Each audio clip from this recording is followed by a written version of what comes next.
경영학 부분에 대해서는 여러분들이 좀 공부를 해보신 분도 물론 계실 거고 처음이신 분도 계실 텐데 오늘이 첫 시간입니다. 첫 시간.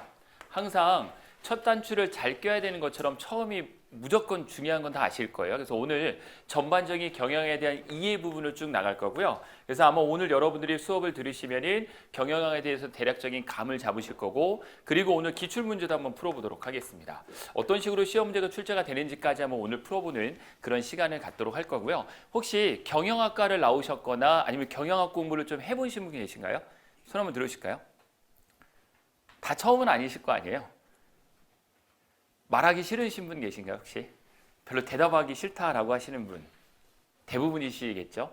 경영학 공부를 처음이신 분이 대부분은 아니실 거라 생각을 합니다. 경영학과를 나오신 분도 물론 계실 거고, 저처럼 이제 경영학 전공하신 분 학생도 계실 텐데, 저는 개인적으로 이제 MIS 전공을 했습니다. 석사 때 이제 MIS 전공을 했는데, 매니지먼트 인포메이션 시스템이라고 해서 경영 정보 시스템이거든요. 즉 경영에 필요한 모든 부분을 이공을 합쳐가지고, 즉 컴퓨터라는 기술을 통해서 경영을 접목을 한 거죠. 그러한 시스템을 MIS라고 하는 거고, 우리가 이제 부대 분류하는 것처럼 컴퓨터를 세대별로 분류할 수가 있거든요. 그 중에 3세대의 주된 특징이 바로 이 MIS인데, 아쉽게도 MIS 분이 시험 문제에 잘 안 나옵니다. 제가 전공한 분야인데 잘 안 나와요. 화나신 건 아니실 거라 생각을 하는데 인상 좀 피시고 여러분들 보도록 하겠습니다. MIS가 3세대의 특징 중에 하나인데, 이게 이제 시험 문제에 나온 적은 있긴 있어요. 지금까지 13개년 동안 이 경영학 문제가 출제가 되면서 나온 적은 있지만 최근에는 잘 나오지는 않고 있습니다. 기업에서 경영을 할 때 필요한 모든 것을 시스템화시키는 걸 MIS라고 하는 거거든요. 이제 우리가 이제 경영학을 어떻게 배울 거냐? 우선 가장 기본적인 마인드를 갖고 계셔야 되는 게, 여러분들은 누구라고 생각하고 문제를 풀어야 되냐면 CEO 입장에서 문제를 푸시면 금방 정답을 찾습니다. 그러니까 여러분들이 회사를 경영한다고 생각을 해보세요. 회사를 경영하든 기업을 경영하든 가게를 경영하든 모든 경영이 가장 최우선순위에 있는 겁니다. 그래서 경영이라는 부분 안에, 경영이라는 이 부분 안에 뭐가 들어가 있는 거예요? 기업이 들어가 있는 거예요. 그러니까 기업하고 경영하고 구분하는 문제도 우리 시험 문제 잘 나오는데, 경영이 클까요? 기업이 클까요? 라고 하면은 경영이 훨씬 더 큰 거예요. 아시겠죠?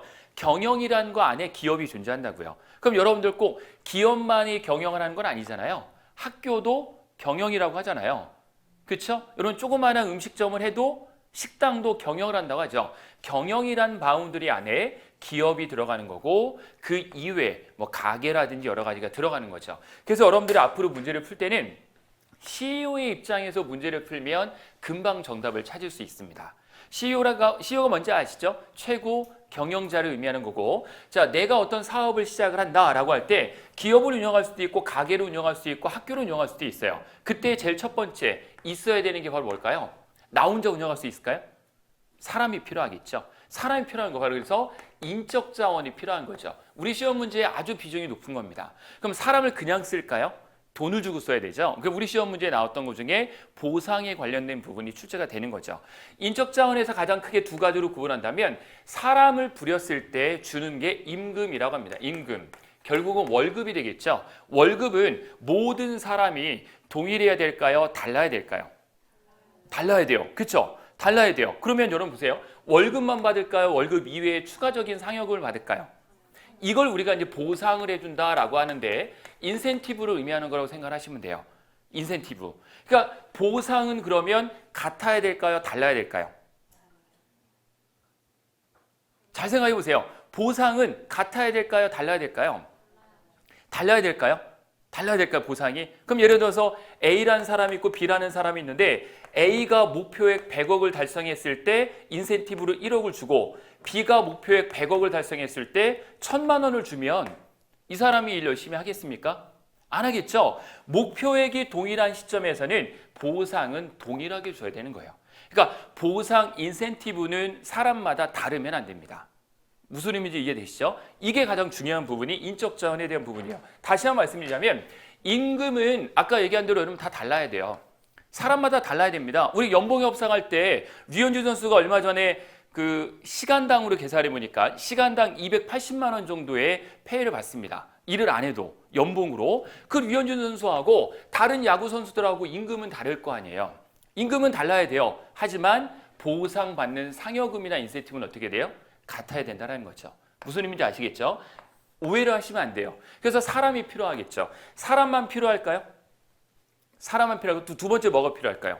사람도 필요하고 또 뭐도 필요해요? 돈이 있어야 되잖아요. 돈. 그렇지 않겠습니까? 기업을 경영하는 사람으로서 사람을 뽑았어요. 그럼 처음에 영원으로 시작해서 사업은 할 수 없잖아요. 그래서 두 번째 많이 나오는 게 바로 뭐냐면 자본에 대한 부분이 되겠죠.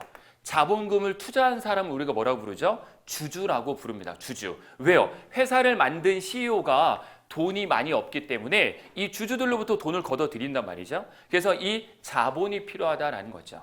이 자본을 갖고 있는 사람과 회사를 경영하는 사람은 한 명이어야 될까요? 분리돼야 될까요? 분리되는 게 원칙입니다. 이해되시죠? 주주와 CEO는 반드시 분리가 돼야 되는 게 기본적인 경영의 원칙이에요. 그래서 돈이 있어야 된다는 거죠. 돈 없으면은 기업을 제대로 운영할 수가 없겠죠. 세 번째 있어야 될 게 바로 뭘까요? 세 번째. 필요한 거, 경영을 할 때 필요한 거. 자, 사람이 있어요. 돈이 있어요. 이제 내가 경영활동하려면 뭘 해야 돼요? 생산을 해야 돼요. 생산. 뭔가 만들어야 돼요. 이 분필을 만들든 이 지우개를 만들든 만들어야 된다는 거죠. 그걸 뭐라고 한다? 바로 생산관리라고 하는 겁니다. 우리 시험 문제 비중은 조금 약하긴 한데 그래도 출제가 많이 되는 부분이죠. 지금 이 생산 시스템은 자동화 시스템일까요? 수작업 시스템일까요?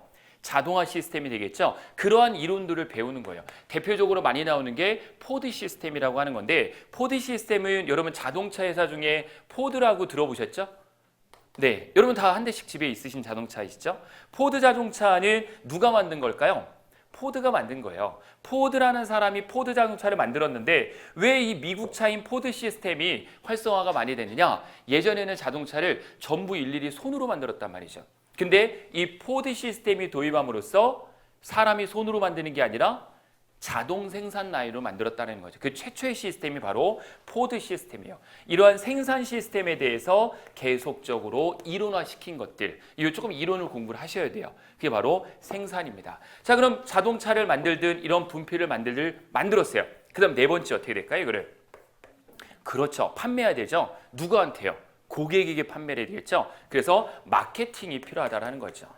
마케팅. 그래서 이 마케팅 부분이 시험 문제에 무조건 나옵니다. 보통 한 두세 문제는 무조건 나오고 지지난주에 있었던 12월 시험에도 이 문제가 출제가 됐습니다. 해마다 나오는 부분이에요. 그래서 마케팅을 할 때 어떠한 방식에 의해서 마케팅을 하느냐? 다시 말해서 프로모션을 무엇을 쓸 것인가? 이러한 종류들에서 여러분들이 공부를 하실 거고 내용은 굉장히 내용이 굉장히 쉬워요. 어렵지 않게 하실 수 있을 거예요. 자, 다섯 번째 또 필요한 게 뭐가 있을까요? 마케팅을 통해서 고객에게 물건을 팔았어요. 그럼 나는 물건을 주니까 고객한테 뭘 받겠어요? 돈을 받죠? 여러분들이 제일 어려워하시는 바로 이 부분이 재무 파트입니다.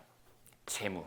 아시겠죠? 그래서 재무 파트의 제일 중요한 거는 원가 분석을 제대로 해야지만 손해보지 않는다는 거죠. 그래서 필요한 게 바로 뭡니까? 회계 원리가 필요한 거예요. 그래서 회계와 재무 파트가 시험 문제에 출제가 되는데 비중은 점점 줄고 있어요. 그러니까 요번에 지지난주에 시험에서도 당기 순이익 구하는 거 한 문제밖에 출제가 되진 않았기 때문에 별로 어렵지는 않게 공부는 하실 거지만 어려운 문제가 나오면 어떻게 된다? 과감히 버릴 수도 있어야 된다는 거죠.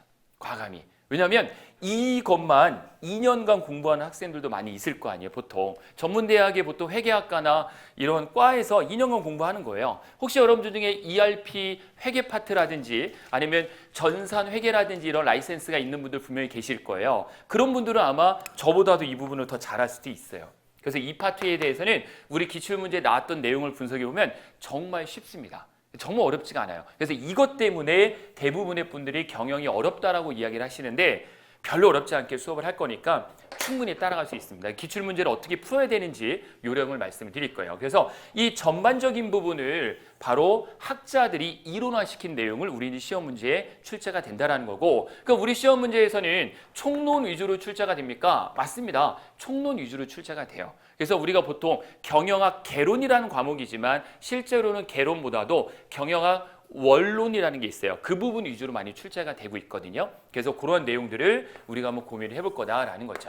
그래서 이 전반적인 부분이에요. 여기서 조금씩 끼어 들어갈 만한 것들이 바로 여기에 나오는 뭐 있어요? 좀 전에 말씀드렸던 MIS, 경영정보 시스템, 그리고 ERP, 전자적 자원관리 시스템 들어보셨을 거예요, 아마. 그리고 이런 것들을 추가적으로 좀 배우는 거고, 제일 마지막에 제가 해드릴 거는 바로 국제경영에 대해서는 잠깐 특강 정도를 하고 마무리할 겁니다. 국제경영. 그러니까 우리나라가 글로벌 기업이 있죠. 어느 기업을 글로벌 기업이라고 하죠? 대표적으로 삼성을 글로벌 기업이라고 하죠. 삼성을. 그래서 이러한 삼성이 왜 글로벌 기업이라고 이야기를 하는지 국제적인 경영 파트에 대해서 일부 특강을 좀 진행을 할 거예요. 용어 정도 정리하는 시간을 가질 겁니다. 아시겠죠? 이러한 전반적인 부분을 이해를 하셨다면 제가 여러분들에게 몇 년도치를 좀 문제를 뽑아볼까 하다가 2019년 문제는 아마 기출문제를 많이 보셨을 거예요. 지지난주에 있었던 기출문제는 거의 복원이 끝났거든요. 그래서 그 부분은 제가 4월 달에 기출문제 특강 시간에 한번 여러분들에게 소개를 해드릴 거고,